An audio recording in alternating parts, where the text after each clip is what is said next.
नमस्कार दोस्तों, स्वागत है आपका अपने चैनल स्टडी ऑफ जीएस में। आज हम जानेंगे राष्ट्रपति और राज्यपाल से संबंधित आर्टिकल्स जो लगभग सभी कॉम्पिटिटिव एग्ज़ामों में पूछे जाते हैं और इम्पोर्टेंट भी हैं। तो अगर आपको ये मेरी ट्रिक पसंद आए तो आप मेरे चैनल को लाइक और सब्सक्राइब करें। तो आइए शुरू करते हैं आज का वीडियो। सबसे पहले आपको एक स्लोगन को याद करना पड़ेगा। स्लोगन है पेप्ट कोई पापा नहीं। यहाँ पेप्ट कोई यानी PPEPTRECOI को हम पहले देखेंगे। अब इन सारों शब्दों की हम फुल फॉर्म देखेंगे क्या है। पी का मतलब है प्रेसिडेंट, अगले पी का मतलब है पावर, यहाँ एग्जीक्यूटिव पावर से मतलब है। उससे आगे है ई यानी इलेक्शन, राष्ट्रपति का इलेक्शन का कैसा होगा। उससे आगे है पी यानी प्रोसीजर ऑफ इलेक्शन। उससे आगे है टी यानी कितने टाइम तक राष्ट्रपति रहेगा, कितने दिनों तक का उनका कार्यकाल होता है। उससे आगे है आर यानी री इलेक्ट का मतलब है कि राष्ट्रपति क्या दोबारा इलेक्ट हो सकता है एक बार जो राष्ट्रपति चुना जा चुका है, उसके बारे में बताएंगे। उससे आगे है ई यानी एलिजिबिलिटी, यानी उनके लिए क्या क्या योग्यता होनी चाहिए। जैसे हम सभी जानते हैं उनकी योग्यता में 35 साल की उम्र होनी चाहिए और भारत का नागरिक होना चाहिए। बाकी हम बाद में देखेंगे इसमें क्या क्या कंडीशंस हैं। और इसके आगे है सी यानी कंडीशंस हैं, इनके लिए क्या क्या शर्तें होनी चाहिए। शर्तों में जैसे बताया गया है कि वो ऐसा कोई भी लाभ का पद धारण नहीं किए हो और साथ में अगर वो कहीं राज्यपाल या पहले से कहीं संसद सदस्य भी हो तो वहाँ जिस दिन वो अपना इलेक्शनों के बाद राष्ट्रपति बनेगा वो उससे पहले उसको अपना वहाँ से त्यागपत्र दे देगा। इससे आगे है ओ यानी ओथ, राष्ट्रपति की ओथ कैसे होती है। उससे आगे है आई यानी इम्पीचमेंट। यहाँ पे ध्यान देने वाली ये बात है कि यहाँ सारे के सारे जितने भी हमने आपको बताए हैं PPEPTRECOI, ये सारे के सारे आपको आर्टिकल 52 से 61 तक सीक्वेंस में ऊपर से नीचे लिख देने हैं।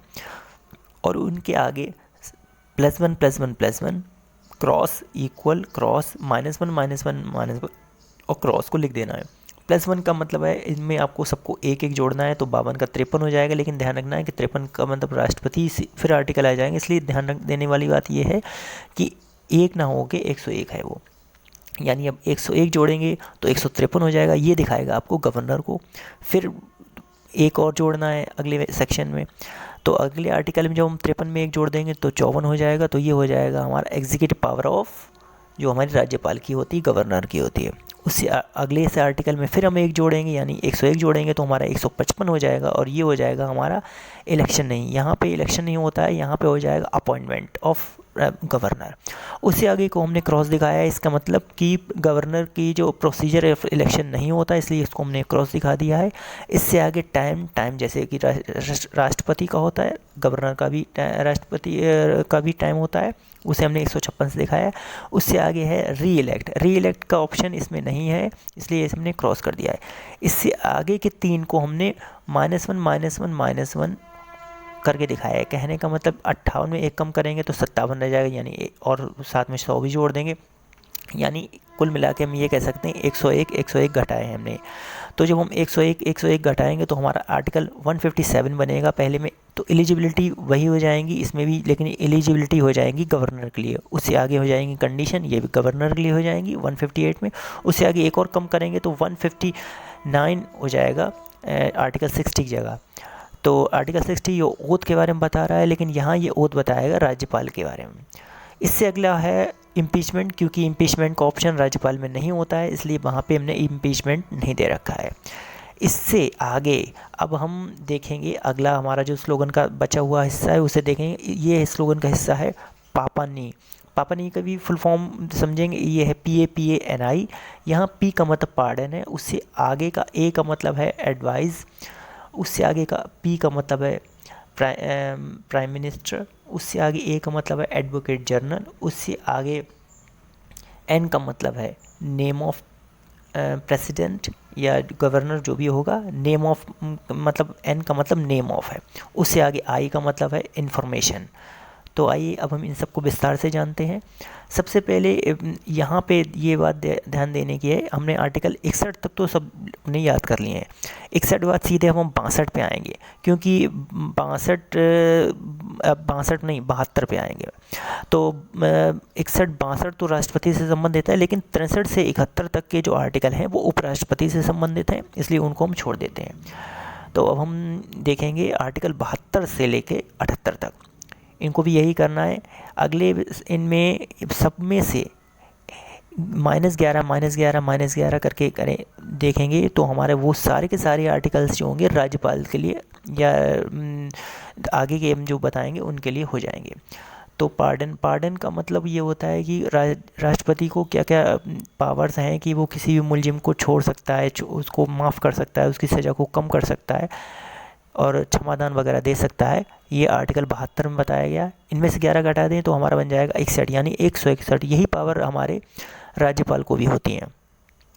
इससे आगे एडवाइस बाय मिनिस्ट्री, यानी हमने ए बताया था, तो आर्टिकल 74 में बताया गया एडवाइस, यानी राष्ट्रपति को एडवाइस के लिए एक मिनिस्ट्री होगी जो आर्टिकल 74 में कह रखी है। ये सेम कंडीशन हमारे राज्यों में भी होती है। ये होती है 163 आर्टिकल में। यहाँ मुख्यमंत्री के लिए एक मिनिस्ट्री होती है जो राज्यपाल मुख्यमंत्री के लिए माफ़ करना मुख्यमंत्री के लिए एक मिनिस्ट्री होगी जो राज्यपाल को सलाह देगी। इसके बाद इसी में वैसे 74 में ये भी बताया गया है कि राज्यपाल जो है या राष्ट्रपति मिनिस्ट्री की जो राय है उसको मानने के लिए बाध्य है। अच्छा, इससे आगे हम देखेंगे प्राइम मिनिस्टर 75 में। जिस तरीके से 75 प्राइम मिनिस्टर है उसी तरीके से सीएम जो है 164 में होगा। यहाँ भी हम 11 घटा देंगे। उससे आगे है अटॉर्नी जनरल जो 76 है। इसी तरीके से राज्य में जो होता है वो अटॉर्नी जनरल ना होकर एडवोकेट जनरल होता है, वो 164 है। इससे आगे फ़िलहाल अभी भारत के अटॉर्नी जनरल जो हैं वो हैं के वेणुगोपाल।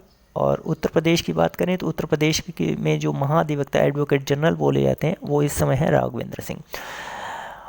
इससे आगे हम बात करेंगे आर्टिकल 77 की। ये बताया गया है कि जो भी हमारी कार्यपालिका की कार्रवाई होगी वो राष्ट्रपति के नाम पे होगी, द नेम ऑफ प्रेसिडेंट। ठीक यही स्थिति हमारे राज्यों में भी होती है।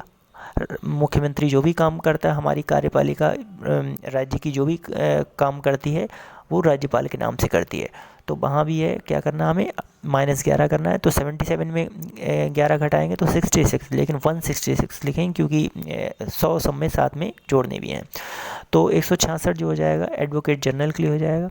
इससे आखिरी जब हम बताएंगे 78 कहा है कि ड्यूटीज़ ऑफ प्राइम मिनिस्टर। यहाँ प्राइम मिनिस्टर की ड्यूटी होगी कि वो जो भी कार्यपालिका द्वारा जो भी मंत्रिमंडल द्वारा काम किया जा रहा है उसकी सारी की सारी सूचनाएं वो राष्ट्रपति को देगा। ठीक यही कंडीशन हमारे राज्यों में भी होती है। मुख्यमंत्री अपनी सारी गतिविधियों की जानकारी राज्यपाल को देगा। यहाँ भी हम 11 घटाएंगे तो हमारा हो जाएगा 167। तो इस तरीके से हमने कुल लगभग 30 आर्टिकल्स में राष्ट्रपति और राज्यपाल को एक साथ कवर किया है। इसके अलावा राष्ट्रपति का एक और है 108 में जॉइंट सेटिंग के प्रोविज़न बताया रखा है, वो हम अलग से भी देख लेंगे। फ़िलहाल ये इन छोटी सी वीडियो में हम आपको एक स्लोगन के माध्यम से हमने आपको बताया है कि कैसे एक स्लोगन के माध्यम से आप कुल 30 आर्टिकल्स को याद कर सकते हैं। बाकी के और ज़्यादा वीडियो देखने के लिए आप मेरे चैनल को सब्सक्राइब करें, और अगर आपको मेरा ये जो है वीडियो पसंद आया है तो आप उस पर लाइक करें। ठीक है, धन्यवाद।